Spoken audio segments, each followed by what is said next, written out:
No właśnie, słuchajcie, święta się skończyły, czas wracać do poważnych spraw, a poważną sprawą na pewno jest to, jak dużo nadużyć było w czystym powietrzu i dlaczego to czyste powietrze zostało zatrzymane.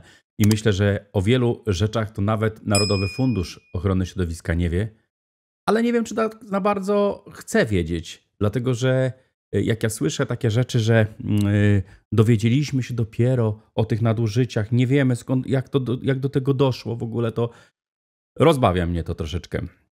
Jak wiecie, od 28 listopada 2024 nie funkcjonuje już program Czyste Powietrze. Dlaczego? Skala nadużyć była tak ogromna, że postanowiono przerwać przyjmowanie wniosków. Ciekawy jestem, jak będzie po powrocie, a zaraz wam powiem, kiedy będzie ten powrót, bo już wiemy, jest konkretna data ustalona, kiedy ten powrót ma nastąpić i czy po tym powrocie te wnioski, które nie zostały złożone, a będą mogły być składane, no bo to zatrzymaliśmy w pewnym momencie i ma to wszystko ruszyć, czy te wnioski będzie można, że tak powiem, na tych warunkach, które były poprzednio, no bo przecież skoro możemy wrócić do przyjmowania wniosków, to rozumiem, że jeżeli ci, którzy do tej pory zrobili inwestycje, a nie zdążyli złożyć wniosków, no to chyba będą mogli je złożyć. I teraz pytanie, czy jeżeli urządzenia, które tam będą na przykład na tych ich wnioskach nie będą spełniały norm, to można, czy nie można? To jedno pytanie. Drugie pytanie, czy jeżeli były jakieś zasady do tej pory i ktoś zrobił tą inwestycję i do tej pory i chce uruchomić ten wniosek, to można, czy nie można? No tego się dowiemy. W ramach programu Czyste Powietrze ujawniono 6 tysięcy przypadków nadużyć, które dotyczyły zaledwie 0,6% wszystkich wniosków, aby były istotnym sygnałem do zatrzymania tego programu. Oj, panie wiceprezesie, było ich zdecydowanie więcej, ale o tym zaraz wam powiem. Czyli tak, te nadużycia według nich to polegały na tym, tak mi się wydaje, że to tylko chyba o te wnioski chodzi. Oczywiście tutaj mówimy o materiale, który jest w Glop Energii i na nim się tutaj podpieram. Mówimy o tym materiale, jaka była skala nadużyć w programie Czyste Powietrze Gajda 6000 ludzkich tragedii. Myślę, że o te tragedie to chodzi już o te konkrety, w których to było wiadomo, że ktoś wziął pieniądze, czyli jakaś firma, a bardziej bym to nazwał instytucja, grupa przestępcza, pochłonęła te pieniądze z funduszu, bo my się im podpisaliśmy na przykład, że znaczy w sensie, że te pieniądze mają wpłynąć na konto tej firmy, a nie została wykonana ani inwestycja, a tak naprawdę odpowiadasz zawsze ty jako beneficjent za ten program. No właśnie, i teraz pytanie brzmi, a ile nie ujawniono tych wniosków, bo 0,6% wyłapano z tych wszystkich wniosków, że były nieprawidłowe, a ile ich nie wyłowiono. Program ma powrócić 31 marca 2025. Czy powróci faktycznie uleczony? No, na to musimy oczywiście poczekać, ale podobno są konsultacje społeczne. Dlatego mówię podobno, bo jak widzę, jak działają media społecznościowe, jak działa transmisje, które Narodowy Fundusz puszcza i nie włącza nawet komentarzy, żebyśmy mogli cokolwiek napisać, co nam się podoba, co nam się nie podoba. Konsultacja polega na tym, że wysyłamy maila z konkretnym wnioskiem, czyli z takim formularzem, na którym piszemy, co nam się podoba, co nam się nie podoba. Jak wrzuciłem o tym materiał, bo był już taki materiał i jeżeli chcecie, to w opisie dam wam go, żebyście mogli go zobaczyć w całości, jakie mają być zmiany w tym czystym powietrzu, bo już nie chcę się powtarzać w tym filmie, to zapraszam was do tamtego filmu, to komentarz, co drugi komentarz w tym filmie był taki. Takie konsultacje to już nieraz były robione. Dajemy jakiegoś maila, na którego nawet nie zaglądamy. No i później, no co, odbyły się konsultacje? No przecież odbyły się. No czego wy chcecie? Odbyły się? Były? Były, tak? Więc proszę się tutaj w ogóle nawet nie rzucać w temacie. Dobra, Narodowy Fundusz Ochrony Środowiska i Gospodarki Wodnej dalej nie potrafi przyjąć krytyki. Wszelkie transmisje live oraz media społecznościowe nie mają możliwości pisania komentarzy od ludzi, co mogłoby być fajnym tematem konsultacyjnym. Niby są konsultacje społeczne na maila, czy to są konsultacje? Nie wiem, według mnie średnio. Reformy w czystym powietrzu. Naszym, i tutaj to jest bardzo ciekawe, to wam aż pokażę, tylko niech znajdę ten fragmencik, który chcę wam tutaj pokazać, to chyba będzie tutaj. Tak, jest. Zobaczcie. Reformy w czystym powietrzu. Naszym celem jest odbudowanie zaufania obywateli. Pan Robert Gajda, wiceprezes Narodowego Funduszu Ochrony Środowiska i Gospodarki Wodnej, chyba pomylił priorytety. Ich celem powinno być dbanie o czyste powietrze, poprawę jakości życia społecznego. No ale przecież słuchajcie, jeżeli politycy zajmują się sprawami czystego powietrza i takim Narodowym Funduszem Ochrony Środowiska, no to nigdy nie będzie tak, że oni będą zajmowali się tym, co my byśmy chcieli. Oni zajmują się zawsze tylko i wyłącznie tym, aby poparcie społeczne było jak należy. I nawet ten wpis tutaj pokazuje, jak to właśnie wygląda. Jest mowa o 6 000 wniosków, które określono jako 6 000 tragedii. A ta skala jest o wiele większa. Panie Robercie, przed rokiem apelowały różne stowarzyszenia, izby gospodarcze o tym, jakie są problemy w Narodowym Funduszu Ochrony Środowiska i Gospodarki Wodnej. Nie wiem, czy pan już tam był, czy pana jeszcze tam nie było, ale to jest takie pytanie do Narodowego Funduszu Ochrony Środowiska. Przecież tam były apele o tym, że są nieprawidłowości. Nikt tego nie zatrzymał.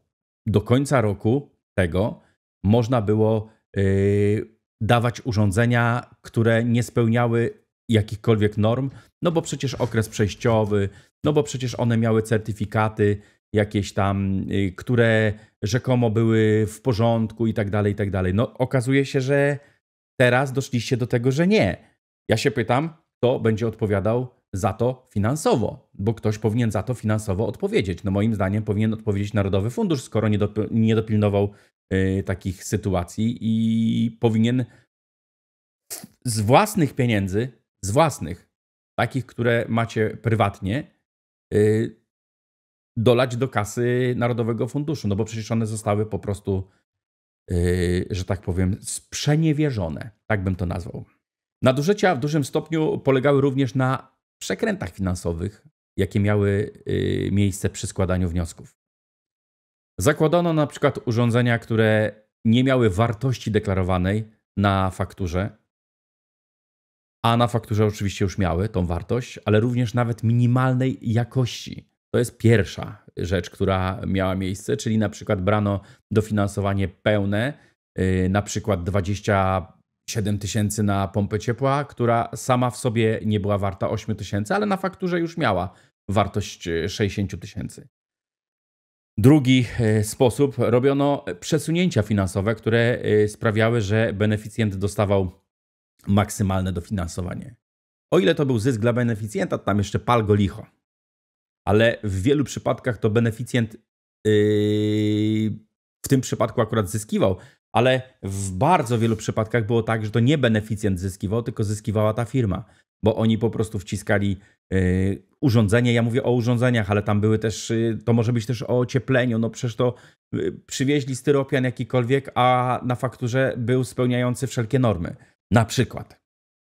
Na pytanie portalu Termomodernizacja pytanie było takie. Ma pan zapewne świadomość, że 31 marca nowa odsłona programu musi ruszyć i każde niepowodzenie może mieć poważne konsekwencje.